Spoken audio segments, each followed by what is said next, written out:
Ya, Assalamualaikum warahmatullahi wabarakatuh. Kita kembali lagi pada hari ini, Rabu 4 Januari 2023, hari pertama setelah libur akhir dan awal tahun baru ya. Ini pertemuan tiga terakhir kita. Setelah ini kita tinggal 2 kali lagi untuk menjelang akhir semester 1. Seperti yang selalu saya bilang bahwa satu semester itu tidak sampai 6 bulan kalian sudah selesai. Kalian boleh hitung sendiri, ya kan? Gimana? Makanya kalau dihitung-hitung banyak di kampus yang universitas lain bilang fakultas hukum itu bisa diselesaikan dalam 3,5 sampai 3,8 tahun. Memang iya, kalian hitung aja sendiri, memang 3,5 atau 3,8. Karena banyaknya 38 itu karena nanti ada mahasiswa yang kadang dia lama dalam penyusunan skripsinya ya. Yang kadang itu mahasiswa yang memang berupaya sendiri, tidak ngerti, juga tidak mau bertanya, jadinya dia lama. Kayak kalian kalaupun nanti di tahap akhir kalian mengalami kebingungan dalam menyusun, carilah orang yang tepat yang bisa kalian ajak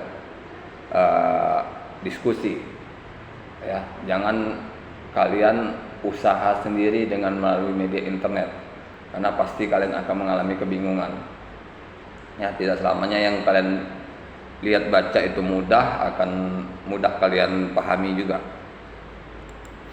Ya, hari ini kita masuk lagi di pembahasan lanjutan yang lalu. Ini masalah rule of the law untuk wilayah kawasan Asia. Ya, kalau yang semalam kita sudah membahas rule of the law kawasan Eropa dan Amerika. Ini sekarang kita di kawasan Asia. Salah satu contoh di bagian Asia Timur yaitu di Cina atau sekarang kita kenal dengan Republik Rakyat Tiongkok. Ya, kalau dulunya Republik Rakyat Cina yang namanya sudah dikenal, bahkan salah satu land yang tembok raksasa Cina sekarang beberapa tahun yang lalu dirubah menjadi Republik Rakyat Tiongkok. Ya, di Cina bahwa hukum yang ditentukan oleh seseorang merupakan hal yang berbahaya. Jadi di Cina ini hukum yang dibuat oleh seseorang itu merupakan hal yang berbahaya. Karena biasanya hukum yang dihasilkan oleh seseorang itu, oleh satu orang, akan mencakupi kepentingan dirinya sendiri dan kelompok serta keluarganya. Ya. Makanya bagaimana kita kaitkan lagi di hukum Indonesia bahwa hukum di Indonesia ini dibuat oleh DPR dan MPR. Banyak orang, banyak kepentingan dari Sabang sampai Merauke. Anggota dewan dari Sabang sampai Merauke ada duduk di sana.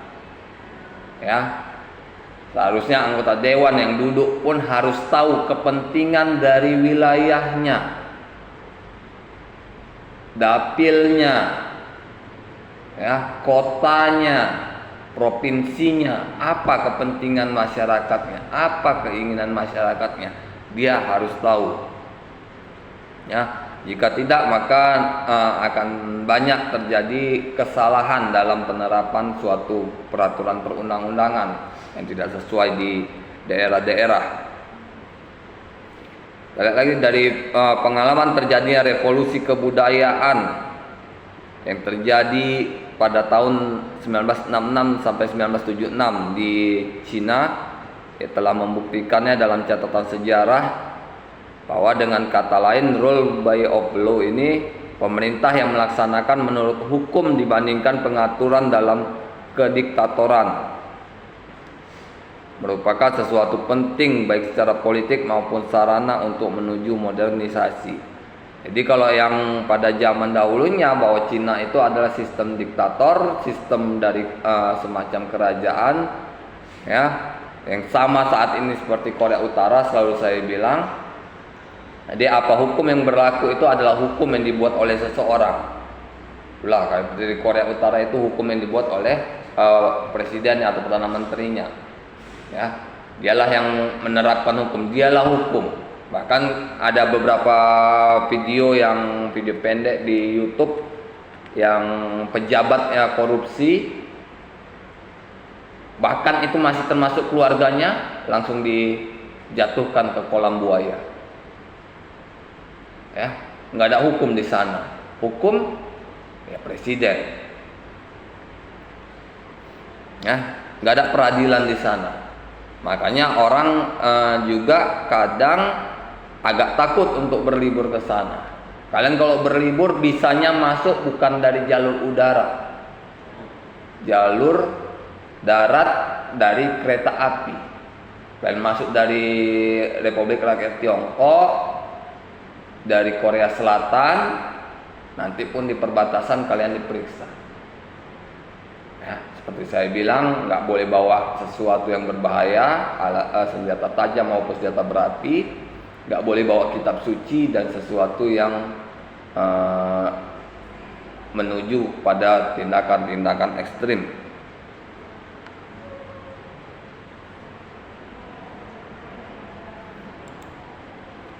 Aturan-aturan yang ditentukan hukum lebih baik dibandingkan aturan yang bersifat personal. Ya, kita lihat beberapa aturan hukum yang berada di seluruh negara itu lebih baik karena hukum itu dibuat oleh beberapa orang, oleh banyak orang. Jadi banyak kepentingan di dalamnya. Ya, bukan satu kepentingan. Sama kalau kalian nanti misalnya menjadi anggota dewan, kalian duduk dalam membuat suatu peraturan perundang-undangan, maka kalian hanya menyampaikan apa yang menjadi harapan kalian untuk wilayah kalian. Ya. Kalian menyampaikan, bukan memaksakan.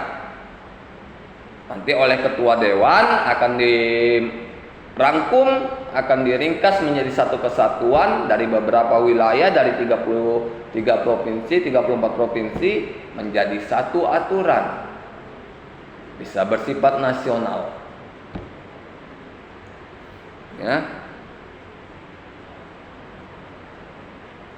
Sisi lain berlawanan dengan keyakinan yang ada di Cina, ada keyakinan yang tipis antara pemimpin pemerintahan senior mengenai pentingnya akuntabilitas yang sejumlah sektor mereka dengan efektif bisa mengabaikan hukum. Ya, sekalipun itu pimpinan rendahan dalam perang melawan korupsi. Ya, kalau yang dulu di Cina itu ya seperti itu, bahwa para pejabat-pejabat itu semacam kebal hukum. Ya, kebal hukum, tidak tersentuh oleh hukum. Sama kayak di Indonesia pada masa lalu. Ya, pada masa lalu kebal hukum sebelum adanya KPK. Ya, kita cerita sebelum adanya lembaga KPK. Ya, bebas. Adapun isu-isu korupsi jarang yang terangkat ke media. Tah betul di sidang, tah enggak, kita juga nggak bisa pastikan. Ya, tapi setelah ada lembaga KPK semuanya terangkat. Begitulah di beberapa negara di luar sana, bahwa pejabat-pejabat yang duduk jarang akan diproses. Karena ada perlindungannya dia. Sama kayak anggota DPR ada hak kebal hukum bagi dia.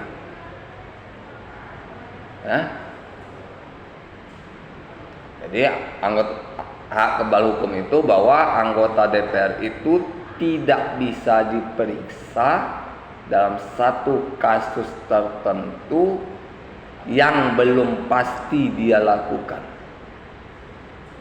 ya, kecuali ketangkap tangan, ya, ketangkap polisi dia mencuri atau korupsi, menerima suap, itu baru bisa. Tapi kalau masih katanya dugaan, ya, belum ada bukti yang kuat, nggak akan bisa terangkat. Ya, karena pejabat-pejabat yang aktif nggak akan bisa diperiksa. Ada hak yang melindungi mereka. Ya, sama kayak menteri, presiden, wakil presiden. Kalau kita bilang misalnya menteri A korupsi, nggak bisa, kecuali kita punya bukti, ya, videonya, foto yang real bahwa dia menerima suap. Tapi kalau kita tidak memiliki bukti, kita hanya berdasarkan persangkaan kita, maka itu nggak akan dianggap. Kapan bisa dianggap? Saat mereka sudah turun baru diperiksa. Ya, saat mereka sudah tidak menjabat baru diperiksa. Kenapa? Tidak ada lagi hak yang melindunginya. Mana contohnya? Mantan presiden kita, Bapak Soeharto, diperiksa setelah turun, ya, akan tetapi sebelum pemeriksaan selesai beliau sudah meninggal. Jadi kasusnya pun ditutup. Karena juga tetap harus melindungi nama baik presiden. Kan ada yang sama Pak yang zaman Pak SBY. Iya. Dibebaskan sama Pak Jokowi. Dibebaskan karena memang semalam itu ditangkap karena tuntutan media. Karena media ini lebih hebat lagi daripada seorang polisi, kalau kita bisa lihat, kan? Karena banyaknya media, ya harus mau ditangkap, diperiksa dulu. Ya, dalam hukum acara pidana pun seseorang hanya bisa ditahan 14 hari tanpa bukti. Setelah 14 hari bebaskan. Ya, kalau ada yang maling-maling kecil itu di daerah kalian, maling-maling kecil itu maling pompa air, sepeda, entah apa-apa yang dimalingnya, itu ditahan dia 14 hari. Ya, paling di 14 hari, karena itu nggak bisa, karena kan sekarang ada aturannya pencurian di bawah 2 juta tidak diproses ke pengadilan. Ya, saya nggak tahu itu aturannya dari mana. Tapi saya dengar seperti itu. Jadi 14 hari dia dikasih pelajaran fisik lah di kepolisian itu. Ya.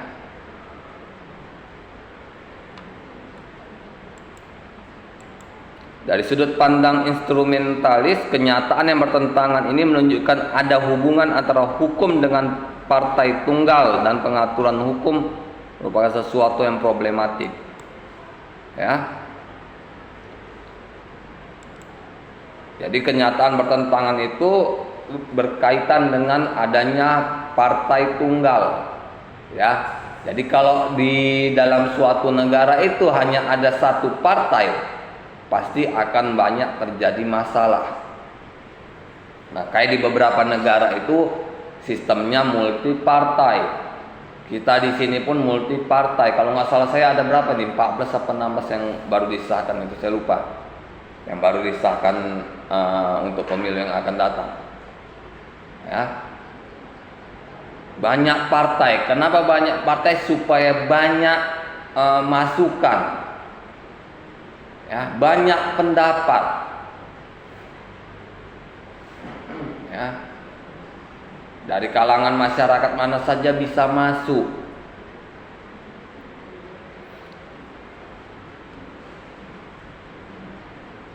Ya, pada satu hal partai harus mengesampingkan hukum. Sementara di sisi lain partai harus memandu negara.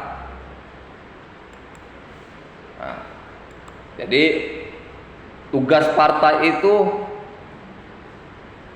ada dua hal yang bertolak belakang. Yang satu mengesampingkan hukum, yang satu sebagai pejuang hukum istilahnya. Ya. Apa itu mengesampingkan hukum? Bahwa partai itu tidak boleh terlibat langsung dalam suatu perkara walaupun itu anggotanya. Ya. Lihat, kita lihat. Ada beberapa anggota legislatif yang ketangkap tangan korupsi, biasanya langsung dipecat. Ya, karena memang ada di aturan perundang-undangan bahwa tidak boleh terlibat langsung dengan hukum. Kalaupun memang partai itu mau membantu karena loyalitas anggotanya, ya dia tetap dipecat, tapi dikasih kuasa hukum untuk mendampinginya dari tim partainya. Itu nggak jadi masalah, ya, karena kuasa hukum juga tidak ada kepentingan kelompok. Jadi kalau kalian menjadi kuasa hukum, jangan ada kepentingan kelompok yang terikat kepada kalian. Ya. Kecuali kalian memang kuasa hukum dari suatu partai. Ya. Kalaupun kalian kuasa hukum suatu partai, kalian memegang kartu pengacara, jangan terlalu over dalam mendukung partai. Karena partai juga tidak ingin seperti itu. Ya, secara normal aja. Nggak usah kita ikut ngomong ke media menjatuh-jatuhkan partai lain, menjatuh-jatuhkan caleg dari partai lain. Nggak perlu itu. Kita politik sehat. Ya, tunjukkan apa kelebihan kita. Dengan cara yang tunjukkan apa yang bisa kita buat, apa yang bisa kita capai. Bukan kita menunjukkan kelebihan kita dengan menunjukkan kelemahan orang. Ya. Ini berlaku bagi kalian juga di dunia kerja manapun. Kalian kerja dimanapun nanti, kalian ingin memajukan diri kalian, tunjukkan kelebihan kalian. Jangan jatuhkan kawan kalian. Ya. Kawan kalian mendapat promosi, dapat bonus, ya mungkin itu rezeki dia karena kerja kerasnya. Kita kenapa nggak dapat? Karena mungkin kurang, maka kita harus tingkatkan. Ya, sekalipun secara resmi adanya yang mengatakan bahwa hal ini bukanlah suatu penyimpangan, tetapi suatu kenyataan bahwa pimpinan partai politik dapat berada di atas hukum. Ya, jadi pimpinan partai politik itu ada di atas hukum. Dia yang mengatur anggotanya agar taat hukum. Ya. Kalau kita pimpinan partai politik pusat, ketua umum, kita tinggal sampaikan maksud dan tujuan kita kepada pimpinan-pimpinan wilayah. Kita nggak perlu langsung ke seluruh anggota. Ya, kalau suatu partai besar misalnya, nggak akan mungkin seluruh anggota partai politiknya dikumpulkan untuk diberikan pengarahan. Nggak efektif. Ya. Paling hanya ketua-ketuanya saja. Nggak efektif. Sama kayak kalian nanti misalnya menjadi pimpinan suatu perusahaan, kalian ingin beri masukan kepada seluruh karyawan kalian. Kalau perusahaan itu besar, yang karyawannya 300 orang, nggak mungkin kalian kumpulkan dalam satu ruang sidang.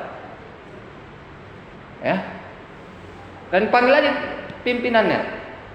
10 orang atau 20 orang bisa masuk ruang sidang. Lebih efektif. Ya, kita ini cerita efektif dalam melakukan sesuatu. Ya, sama hasilnya. Apa yang kita sampaikan sampai juga ke 300 orang. Ya kan? Jadi nanti pimpinannya, satu pimpinan membawahi 30 orang. Nah, satu pimpinan ini menyampaikan pada 30 orang. Seluruhnya 30 orang. Sampai kan? Jadi nggak perlu kita sebagai pimpinan menyampaikan kepada seluruh bawahan kita. Ada sistem yang bisa kita capai. Ya. Cina telah menentukan bahwa partai harus mematuhi hukum karena partailah yang menyediakan personil untuk memimpin negara. Nah, jadi di Cina itu ada aturan bahwa partai itu harus mematuhi hukum. Kenapa? Alasannya karena partai itu adalah penyedia personil negara. Ya. Dari partai inilah yang menyediakan personil-personil negara, anggota parlemen, ya, anggota kementerian, DPR segala macam, ya, sama kayak kita, ya kan? Di Indonesia, yang di parlemen orang partai, DPR, MPR pasti orang partai. Sama ada DPD itu anggota independen. Di kementerian ada profesional, ada partai. Ya, ada partai. Kayak Pak Prabowo partai. Ya kan, Gerindra. Gerindra ada dua, satu lagi saya lupa di Menteri Kelautan dan Perikanan. Sandiaga Uno. Itu orang Gerindra. Nah, Pak Nadiem itu profesional. Dia pimpinan Gojek. Ya. Jadi Pak Jokowi itu dia ngambil dari partai pendukung juga, dari profesional juga. Karena dari partai pendukung ini itulah janji politik. Tetap kalau kita sebagai pemimpin, kalau kita sudah menyepakati janji politik harus kita tepati, harus gentleman, kita harus tepati, ya, jangan tidak. Karena apa? Nantinya kita tidak dipercaya orang. Ya, ada di situ profesional, dosen, mantan Kapolri, ya, ada banyak dia. Banyak sistem yang banyak orang yang dilibatkan. Bahkan hari itu seperti Ibu Susi Pujiastuti, itu orang biasa, hanya nelayan, ya, dimasukkan beliau. Kenapa? Yang diambil bukan ilmunya, tapi keahliannya. Ya, sebenarnya kalau kita lihat dari apa yang disarankan oleh agama Islam, bahwa berikanlah suatu pekerjaan itu kepada yang ahlinya. Ya, walaupun dia nggak sekolah, walaupun dia misalnya tamatan SD, SMP, SMA, tapi kalau dia sudah ahli di situ, kasih, maka akan lebih efektif sama dia ketimbang misalnya masalah kelistrikan, ya, dia cuma tamatan SD tapi dia sudah ahli, kasih ke dia lebih efektif daripada ngasih ke sarjana tekniknya langsung, ya. Kita bicara keefektifan, ya, makanya banyak lamaran kerja itu yang dilihat adalah bukan lagi pendidikannya, tapi pengalamannya. Ya. Pengalamannya, bagaimana pengalamannya itu dapat membangun dirinya. Nah, bagaimana pengalaman kalian dapat membangun diri kalian.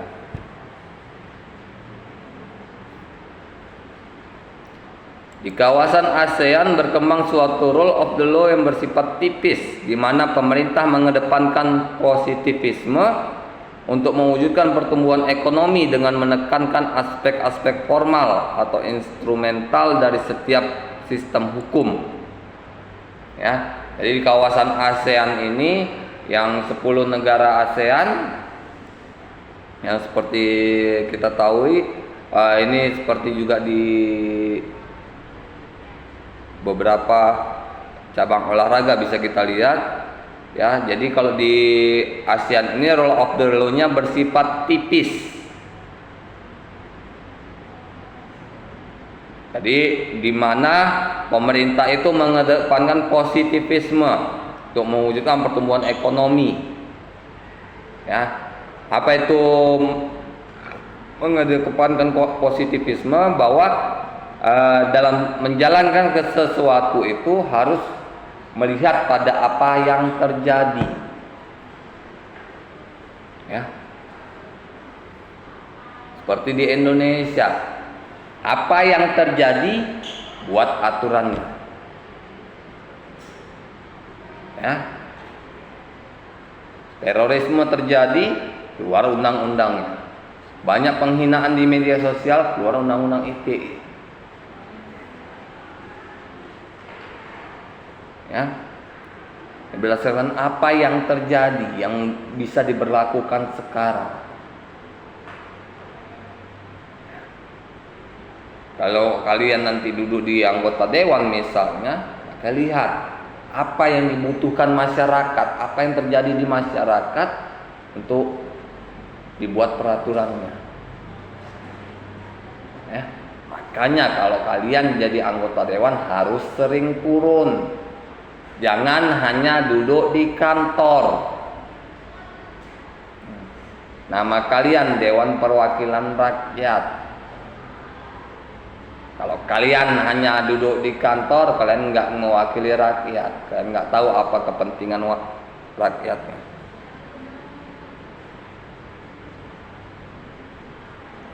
Ya, apa kaitannya dengan hal itu? Bahwa munculnya prinsip bahwa hukum adalah apa yang ditulis. Ya, yang mendorong variasi baru dari rule of the law. Kalau rule of the law itu tidak hanya yang tertulis, ya seperti yang saya jelaskan pada minggu lalu, segala sesuatu yang berkaitan dengan hukum itu masuk rule of the law. Tapi kalau di Indonesia, dia apa yang tertulis itu baru hukum. Ya, ada undang-undangnya baru suatu kejahatan. Ada suatu perbuatan belum ada undang-undangnya dianggap kejahatan, dikaitkan dengan kejahatan-kejahatan lain, pasal-pasal lain. Ya. Karena Indonesia juga dalam hukum juga tidak bisa melepaskan suatu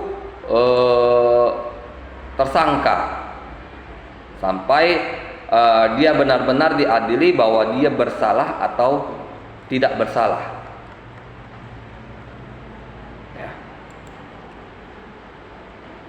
Kayak kalau seorang ditangkap itu tersangka, masuk pengadilan terdakwa. Ya. Terdakwa juga kita tidak boleh bilang dia sebagai pelaku. Terdakwa itu belum pelaku. Ya. Masih didakwa dia. Kapan dia dinyatakan sebagai pelaku? Saat sudah jatuh statusnya sebagai terpidana. Jadi setelah keluar putusan pengadilan yang berkekuatan hukum tetap, dia jangan masuk ke statusnya jadi terpidana. Ya.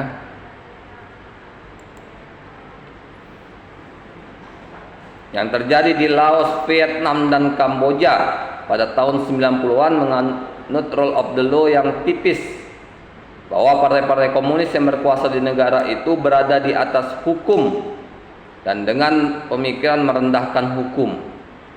Jadi kalau yang terjadi di Laos, Vietnam dan Kamboja ini partai-partai politik berada di atas hukum pada masa lalu tahun 90-an. Ya. Di mereka yang mengatur hukum. Sudah ada hukum pun mereka yang mengatur mau dikemanakan nih hukum, mau diarahkan kemana. Inilah pada masa lalu banyak yang aturan-aturan itu yang tidak baik, ya, tidak sinkron dengan masyarakat. Makanya pada tahun 2000-an banyak terjadi revisi peraturan perundang-undangan di berbagai negara karena mengharapkan turis yang datang. Maka aturan dalam negara itu juga harus kuat, ya. Kalau tidak ada aturan dalam negara itu tentang para pendatang dan warga negaranya yang pasti nggak akan ada turis yang datang. Contoh kita ambil lagi Korea Utara, jarang ada turis yang ke sana. Adapun yang ke sana paling yang buat vlog. Ya. Kita pun buat vlog pun nggak bisa sembarangan. Kita saat keluar dari Korea Utara, mereka lihat dulu video kita. Yang nggak boleh bagi negara mereka hapus. Nggak mereka permasalahkan, tapi mereka hapus. Mana yang nggak boleh dipublikasikan, mereka hapus.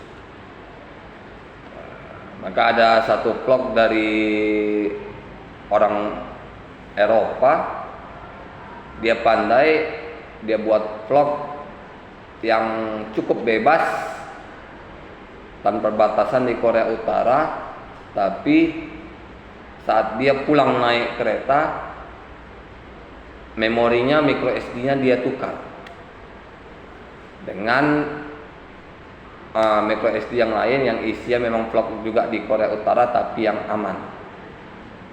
Dia simpan di tempat yang sangat aman. Dia juga nggak bilang di mana karena tas digeledah. Kalau kalian keluar dari Korea Utara itu tas digeledah, dikeluarkan semua isinya di dalam kereta. Ya, kereta nggak akan jalan sampai pemeriksaan selesai. Geledah semua. Ya, di baju, di celana, keluarkan semua barang-barang, diperiksa, nggak boleh ada yang tersembunyi. Mereka nggak akan tangkap karena mereka nggak akan nakuti wisatawan. Mereka kalau ketahuan hanya dihapus, hanya dibuang.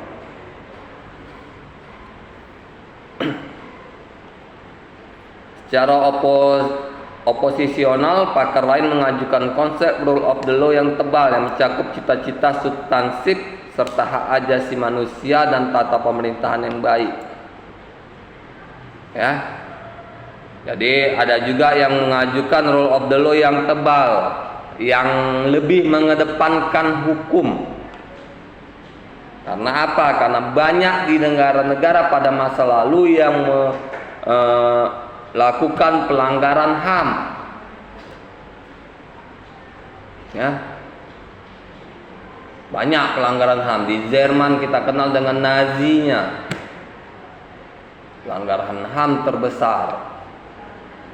Ya. Banyak di apa? Kalau di Spanyol kita lihat kenal di Andalusia. Andalusia itu sekarang Barcelona. Ya. Catalunya, Andalusia itu di daerah Barcelona. Makanya ada gosip beberapa tahun lalu, rumor kalau Barcelona mau merdeka dari Spanyol. Ya. Karena tidak sesuai jalannya dengan Spanyol.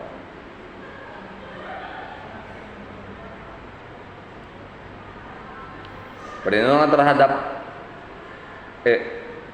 konstitusi yang sempat dianggap konstitusi partisipatif yang memberikan perlindungan terhadap proses hukum dan kebebasan diformasi oleh pelajaran dan pengalaman negara atas hukum keadaan perang. Ya. Jadi negara-negara yang mengalami perang pasti memiliki hukum yang kuat. Kenapa? Karena mereka memiliki rentetan sejarah pelajaran masa lalu. Sama kayak kalau di negara kita mau pelajari sejarah, silakan kalian ke museum. Nggak jelas kalian ke museum, silakan ke perpustakaan. Ya, perpustakaan ada catatan sejarah. Sangat disayangkan, museum sekarang sangat sepi, perpustakaan daerah sangat sepi. Ya. Di Kota Medan minat baca sudah sangat tipis. Kalau dulu saya masih kuliah di tahun 2005-2009 itu perpustakaan daerah cukup ramai. Bahkan kalau kita pinjam buku hanya boleh 2 minggu. Itu wajib pulang, nggak pulang denda. Kalau sekarang telat pun tidak jadi masalah. Karena apa? Karena ada aja yang mau minjam buku, ada aja yang mau baca, udah syukur bagi perpustakaan daerah itu. Karena apa? Karena minimnya minat baca. Ya. Kalian kalau ingin mendapat referensi buku, kalian boleh buat kartu perpustakaan daerah. Enggak berapa jauhnya, di Istana Maimun, depan Istana Maimun, belakang Masjid Raya. Ya, silakan ke situ. Kalian cari mana yang di bagian hukum, atau kalian ingin mencari ilmu-ilmu lain, silakan, bebas. Kalian buat saja kartunya. Ya. Semalam saya sarankan sama mahasiswa yang sekarang semester 3, mereka juga sudah buat. Katanya buku di sana sangat terbatas, sangat sedikit. Kenapa? Kalau dulu saya pinjam di sana itu bukunya banyak. Itu terkait juga dengan minat baca. Ya. Jadi jika perpustakaan bukunya tidak komplit, maka lihat ada nggak yang datang baca. Kalau ramai yang datang baca, pihak perpustakaan pun akan semakin senang order kepada penerbit buku. Yuk, buku tentang ini, tentang hukum, tolong ditambah ke tempat kami. Tambah.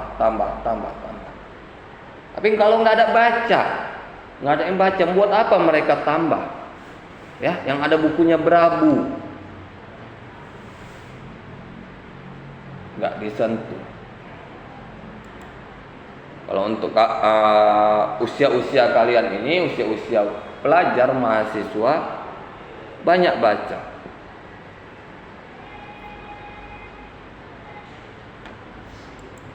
Ya, satu kesulitan membicarakan negara di kawasan Asia Timur dan Tenggara yang secara faktual wilayahnya terbentang dari Jepang hingga ke Burma dan Korea Utara. Pada sisi lainnya yang mengalami dilema dan kerumitan hukum dengan pertumbuhan ekonomi. Nah, jadi kalau di kawasan Asia ini, mulai dari Asia Timur sampai Asia Tenggara, ya dari Jepang sampai ke Burma dan Korea Utara, sangat bingung untuk menyatukan hukumnya. Ya. Karena hukum dalam suatu negara itu pada prinsipnya dilihat dari dia bekas jajahan mana. Ya.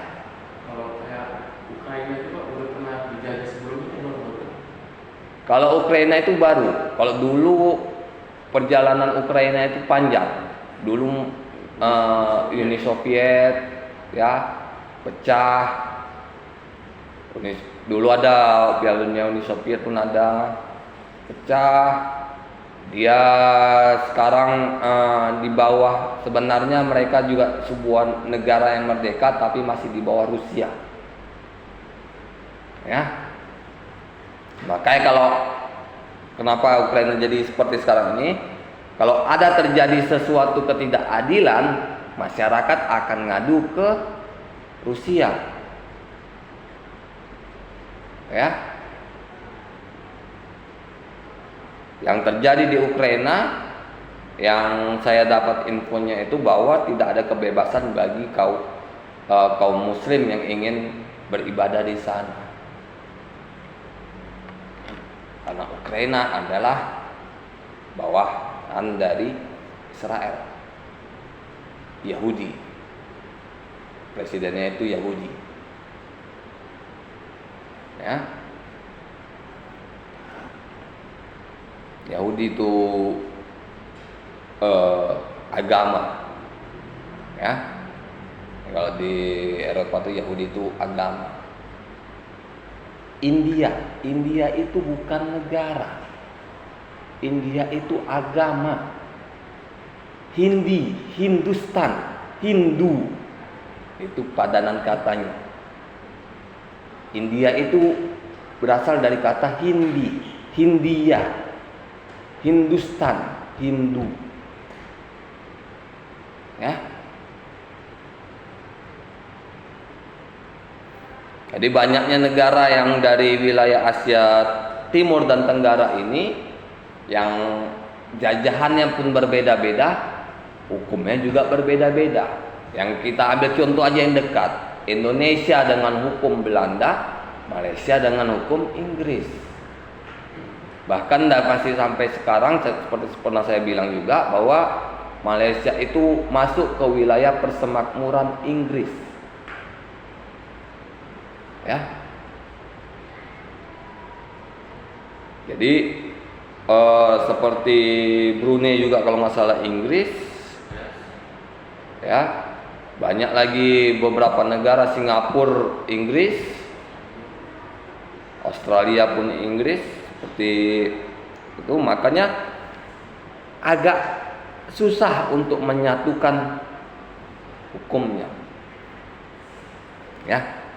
Untuk mengambil garis tengah rule of the law-nya. Ya. Kalau kalian mau lihat gimana perbedaannya, kalian cek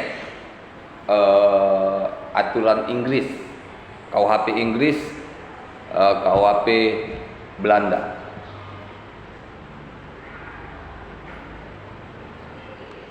Ya. Di negara-negara itu juga bahwa politik, ekonomi, dan lembaga lainnya tidak selalu berkesesuaian. Ya. Di negara-negara itu tidak selalu sesuai, terjadi pertentangan. Ya. Politik ekonominya bertentangan dengan satu dengan yang lain, berdiri sendiri. Cina punya ekonominya sendiri, Malaysia punya ekonominya sendiri, ya, sistem perekonomiannya berbeda-beda. Nah, makanya rule of the law ini hanya dia mengambil dari apa yang mirip saja, apa yang menjadi kesamaan saja, ya.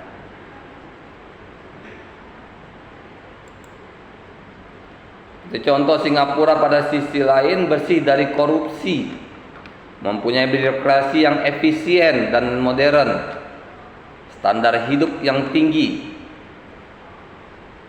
tetapi menjalani partai tunggal yang paranoid terhadap oposisi. Ya. Singapura kalau kita lihat bersih daripada korupsi. Kenapa? Karena memang taraf hidup orang itu tinggi.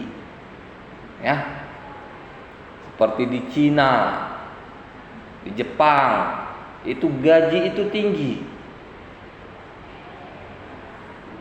Itu apa? Itulah cara untuk meminimalisir tindakan korupsi. Kalau seseorang sudah cukup, mereka tidak akan korupsi. Ya.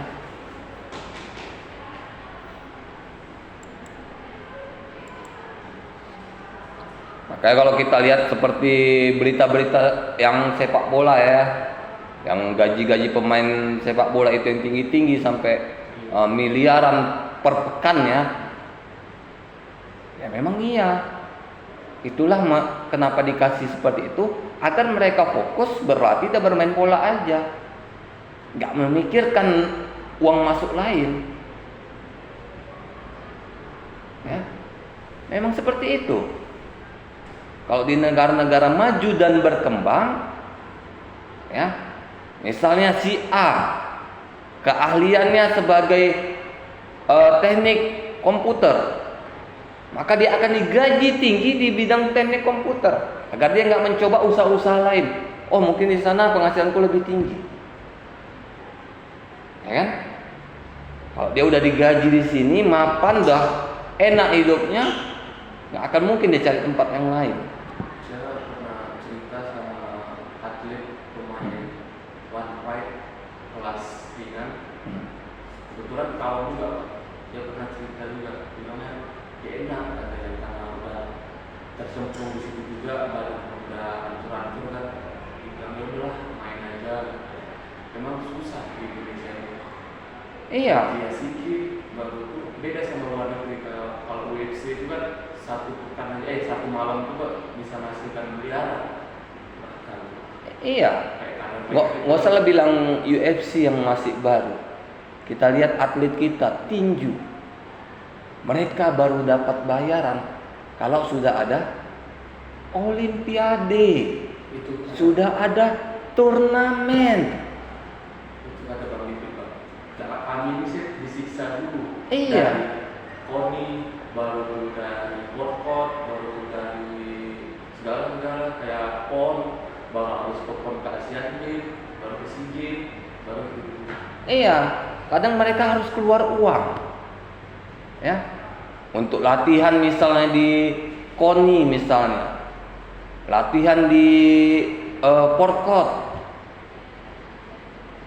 ya, mereka keluar uang sendiri, tidak dibiayai. Bahkan kawan saya yang Bang Dimas namanya, udah juara PON kemarin itu, juara 3 judo. Perunggu. Daftar polisi itu nggak bisa Pak. Dari tema orang itu juga. Yang harus itu entah kayak Asian Games, baru bisa SEA Games, itu baru bisa. Tapi Pak Juga yang atlet angkat besi, saya lupa namanya, yang kecil-kecil itu, yang angkat besi yang laki-laki itu, udah medali emas. Apa yang dibilangnya? Kami baru dapat perhatian, baru dapat puding, baru dapat vitamin kalau sudah mau ada turnamen. Ya, kalau dalam 1 tahun itu ada turnamen, syukur kita dapat. Tapi kalau dalam 1 tahun nggak ada turnamen, ya kita nggak dapat apa-apa.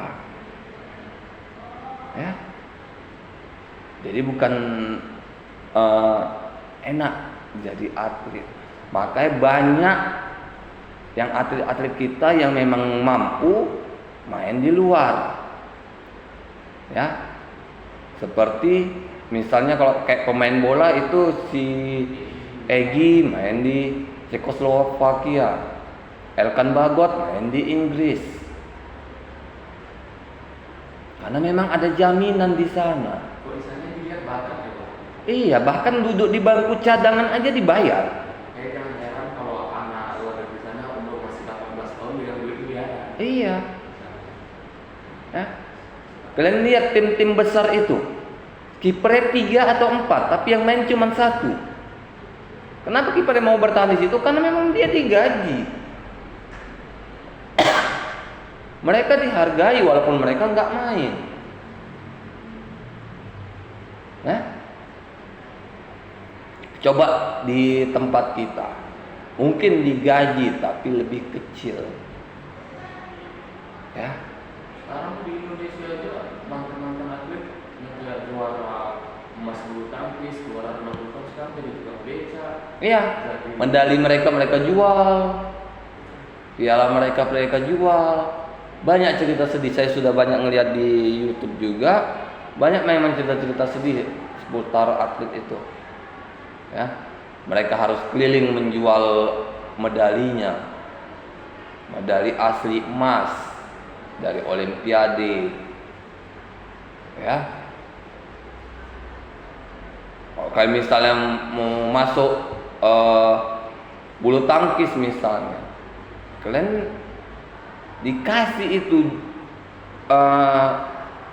apa yang harus kalian makan, apa yang harus kalian minum, bagaimana pola tidur kalian, pola istirahat kalian, pola kalian harus bekerja. Itu dikasih semua, tapi hanya sekedar aturan. Kalian yang menjalani sendiri. Nanti udah ada turnamen besar, baru kalian diperhatikan. Turunlah dana-dana itu yang cukup banyak sama kalian. Ya. Memang sangat disayangkan, makanya banyak di Indonesia ini kalau pemain sepak bola itu banyak dari luar negeri yang main di sini. Kenapa? Karena kalau dari segi uang mereka sudah ada, sudah cukup. Mereka hanya ingin cari apanya? Nyamannya tinggal. Ya. Makanya banyak yang warga negara asing minta status warga negara Indonesia. Nggak mereka dapat suasana tinggal seperti di Indonesia. Ya. Mereka bawa uang dari Inggris, dari Amerika, ya. Bawanya ke Indonesia. Misalnya $100 aja udah berapa juta di Indonesia? 15 juta. 15 juta udah bisa bertahan berapa lama dia kalau hidup sederhana. Ya kan? Makanya kaya-kaya orang dari luar negeri yang datang ke Indonesia.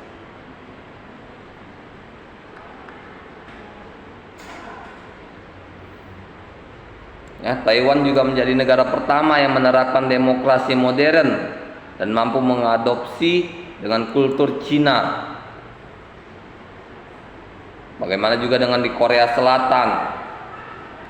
Indonesia juga mengikuti pada masa Orde Baru yang mempunyai sistem politik yang didominasi militer, tetapi pelanggaran HAM juga masih terjadi. Ya. Jadi di beberapa negara itu termasuk Indonesia didominasi oleh militer. Militer memegang tapi banyak terjadi pelanggaran HAM. Ya. Seperti di negara kita saja masih banyak terjadi pelanggaran-pelanggaran HAM. Yang bahkan beberapa kasus tidak tahu jalannya kemana. Seperti kasus Munir, sampai sekarang nggak tahu siapa pembunuhnya. Bahkan Polikarpus pun sudah dihukum, sudah bebas, masih nggak tahu juga siapa pembunuhnya. Polikarpus hanya bertanggung jawab karena dia pilot bertanggung jawab atas pesawat yang dibawanya. Apalagi pesawat itu pesawat charteran. Ya. Banyak yang pelanggaran-pelanggaran HAM. Kalau kita lihat yang tidak terlalu ditingkatkan masalah HAM-nya, seperti masalah pembunuhan. Kalau pembunuhan ini kan udah pelanggaran HAM sebenarnya, ya, menghilangkan hak untuk hidup. Hak untuk hidup itu diatur dalam HAM, ya. Tapi lihat pada saat sekarang ini sangat mudah orang menghabisi nyawa orang lain. Bahkan seperti yang kita lihat di Bali, anak kecil dibunuh oleh orang tua angkatnya. Polisi yang melakukan pembunuhan. Ya. Sangat murah harga nyawa di Indonesia. Kalau kita lihat dari kasus-kasus yang ada, kantor polisi dibom, ya. Dengan melihat seperti itu, bahkan beberapa masyarakat berpikir di mana lagi tempat aman di Indonesia. Kalau seharusnya kantor polisi yang aman, bisa terjadi ledakan bom. Yang harusnya aman karena ada pengamanan di sana, ada banyak polisi di sana, tapi bisa meledak bom. bisa terkena petugas-petugas polisinya.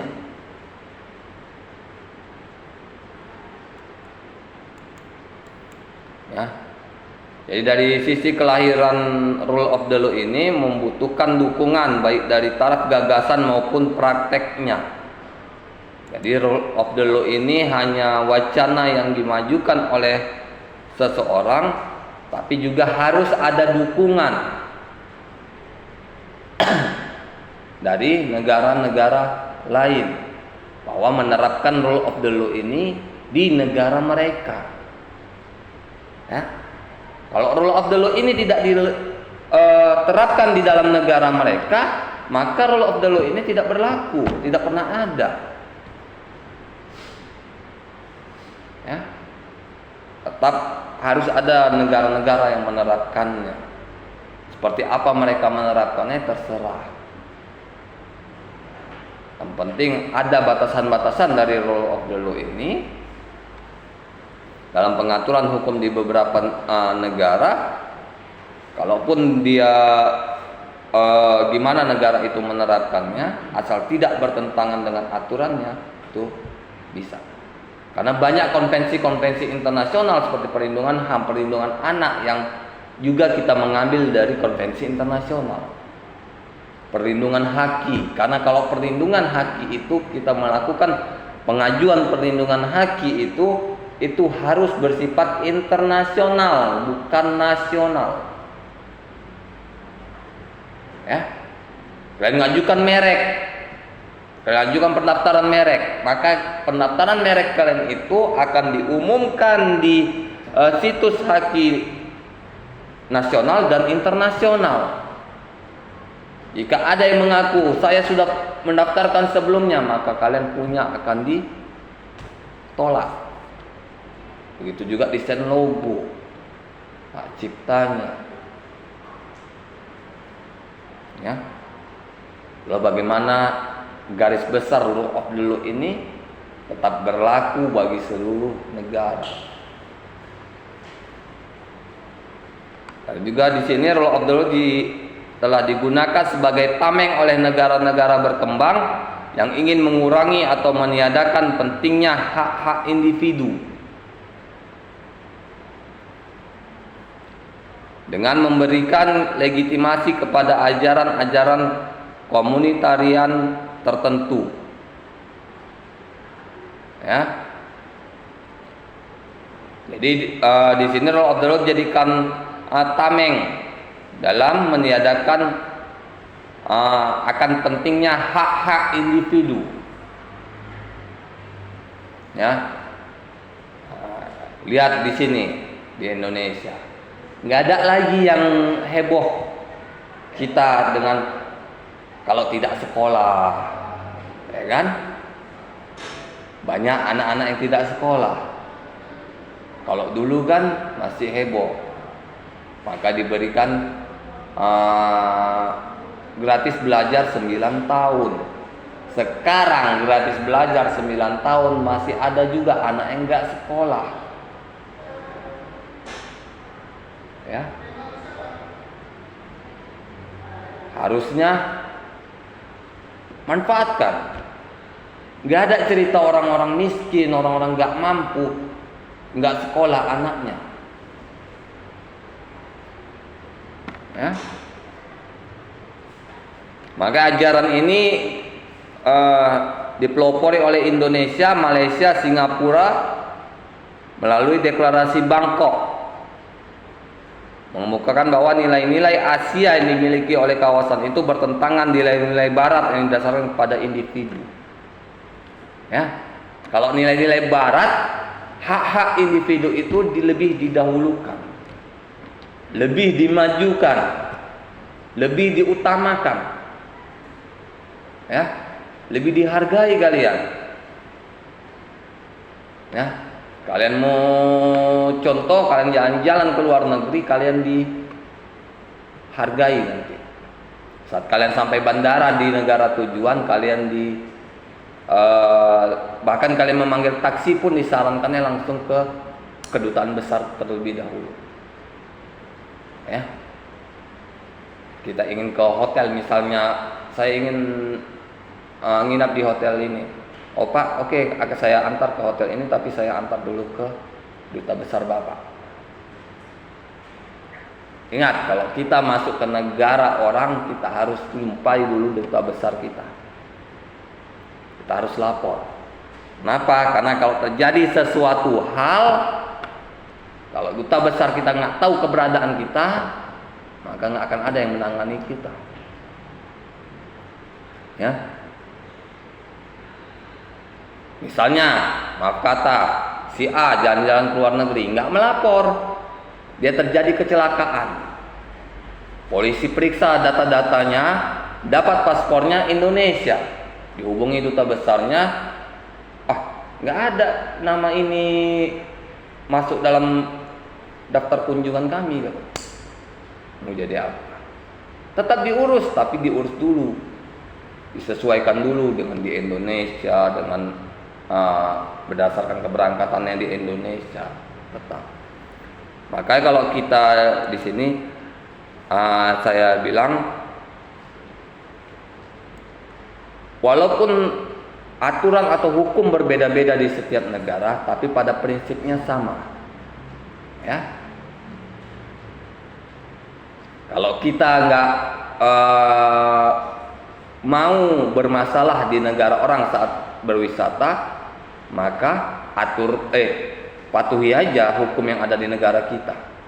Pasti nggak akan jadi masalah di sana. Atau kalau kalian memang betul-betul takut, kalian boleh sewa tour guide. Jadi tour guide itu orang yang benar-benar tahu wilayah itu, baik itu wilayahnya, aturannya, hukumnya harus tahu. Oke, kalau kalian mau jadi tour guide, kalian harus tahu. Jangan sok-sok tahu. Baru sekali dua kali, misalnya ke Jepang, kalian udah mau jadi tour guide untuk ke Jepang. Nggak kalian pelajari dulu hukumnya, aturannya masuk di sana gimana. Ya. Kalau kalian mau jadi tour guide nggak apa-apa. Itu salah satu pekerjaan yang juga uangnya banyak. Kalian dapat jalan-jalan gratis. Ya.